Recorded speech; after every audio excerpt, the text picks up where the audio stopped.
Hey, I'm here with Tommy Newstrom. Open water, ice fishing, it doesn't matter. He's one of the premier fishermen on the planet. But right now, Tommy, we're in an early ice situation.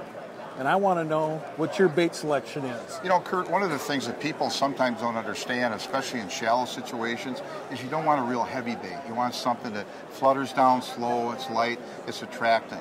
And, you know, with the VMC baits, we've got so many of these different baits now that have been created for those absolute applications. So let me just tell you about a few of them while we're here. Sounds good. You know, one of my favorite is the Tingler spoon. I love the Tingler, and the reason why I like the Tingler is because when it drops, it just flutters down ever so slowly. I do put a minnow head on there, and one of the things about a minnow head is don't cut it clean, you know, with a knife or a scissors. Tear it off, It kind of hangs down a little bit, and it gives it that extra smell and attracting thing.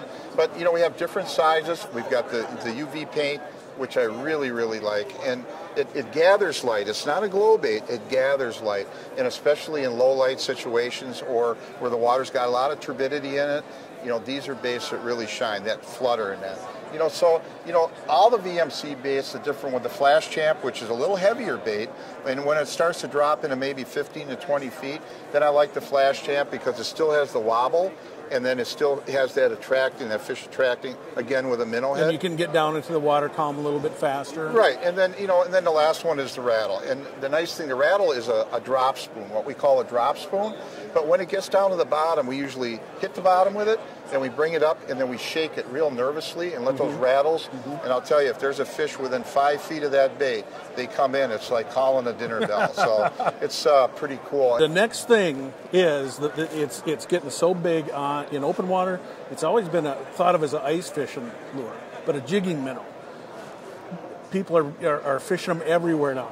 Can you tell us about that? The jig and wrap years ago was an ice fishing bait. And what we've done is we've learned how to use this bait in open water besides ice. It's a very, very good bait, ice fishing. The one thing about it is when you lift the bait, don't pop it up in the air, you know, like this. Sometimes guys that fish lake trout, they like to jig a bait. With a jig and wrap, you lift it about 2.5 feet, bring it back down on a tight line, lift it about 2.5 feet, then let it sit because the bait is going to swim in a circle. And when it stops swimming, that's when they hit That's when the hit comes. That's when the hit comes. But it's that slow swimming motion. And then in open water, we do it differently. We do a jigging motion. It's completely different. But there's plenty of time. We'll talk about that another time. Sounds good. All right, there you go. You've heard it from Tommy himself. Follow his advice, and you're going to catch fish. Thanks, Kurt. Thank you. Appreciate it. You bet.